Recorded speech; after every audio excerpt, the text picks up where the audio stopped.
How about a little update about what's going on in other dental schools? Stay tuned.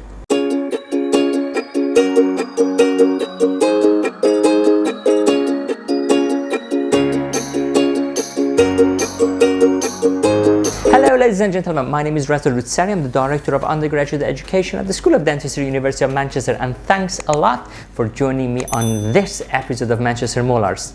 Now I'm going to start with the great news, and that is finally the Chameleon patient waiting list is going live. So tomorrow Ms. Sarah Hartman is going to have a live Zoom demonstration for BDS and BSc students, showing them how they can work with the system and how they can go ahead and book patients. So to be very honest with you, my initial thinking was that we make this system pretty much like a self-service, whereby you can just go ahead and find out what a patient requires and then you book them straight for yourself. Having said that though, I was a little bit getting worried that this might happen.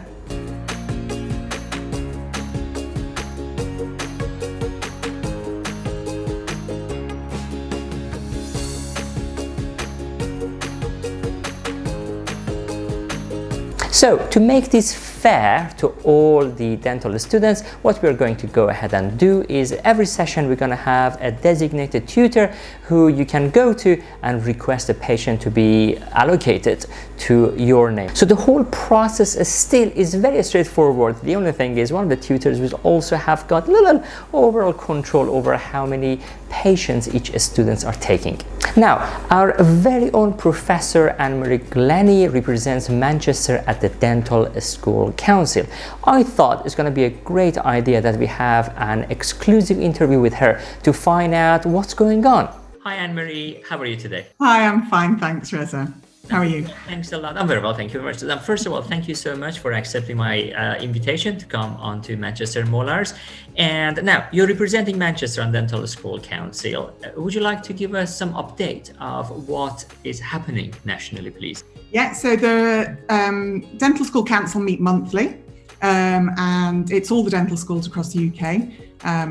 It's a great opportunity for us all to sort of share experiences and information on what's happening within each local area. And we also share emerging research and so on, just so everybody's up to speed.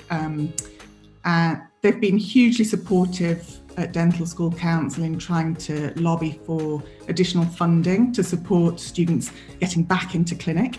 And we'll hopefully start to see some of that funding flow through fairly shortly. All schools are working exceptionally hard to get their students back into practice. And with the aim of graduating safe beginners, and that's remaining the aim. You know, we want to graduate our students in as timely fashion as possible, but they have to be safe beginners in order for us to do so. The ability of different schools to get students back into practice and to conduct AGPs varies dramatically, not due to lack of work on any of the schools' part, mainly down to their local estate, you know, the age of the building, the infrastructure, and so on. Also, local infection rates and the need for redeployment of staff and so on impacts on individual dental schools' ability.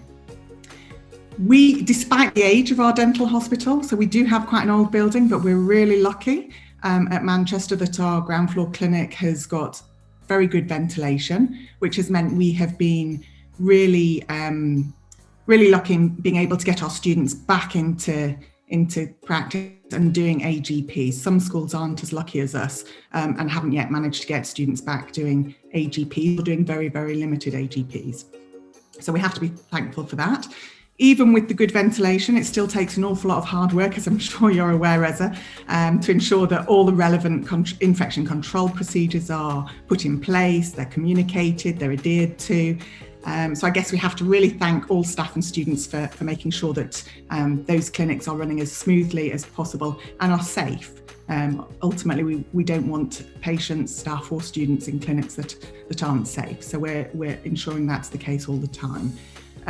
We also continue to reassess the situation as things change, and we're exploring and setting up placement opportunities outside of the dental hospital. Okay, that's very helpful to know. Now, the other thing I've heard of is the passport, which at the moment the Dental School Council is working on. So there is a working group which are looking at graduating year 5 students nationally with pretty much a unified and a standard format of a passport, so which they can take it with them to the Dental Foundation training. As far as I know, this document is still live and they're working on it, so it's not confirmed and not approved by GDC. Is that correct? Do you have got any more update, or are we still looking at the same scenario?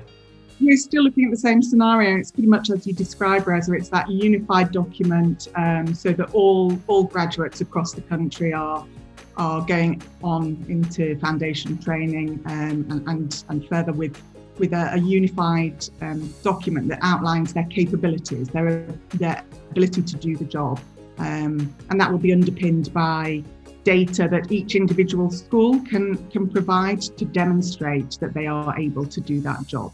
Not just individual standardized tasks, but the job as a whole.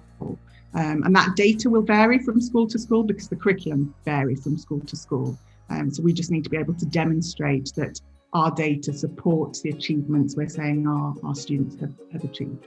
Okay, very good. Because recently I got hold of the draft document and we're going to discuss it in the next assessment and examination group coming up next week. Right, so thank you very much for accepting to come onto this episode. Thank you. It's a very long time. It has indeed been a long time. But anyway, so thank you very much. Enjoy the rest of your day. Thank you, Reza. Okay, bye-bye. That is it, ladies and gentlemen. We have reached the end of this episode of Manchester Molars. There's a small chance that maybe next Thursday I miss Manchester Molar. In that case, I might see you in 2 weeks' time. So I've been Reza Roudsari. You've been amazing, and stay safe.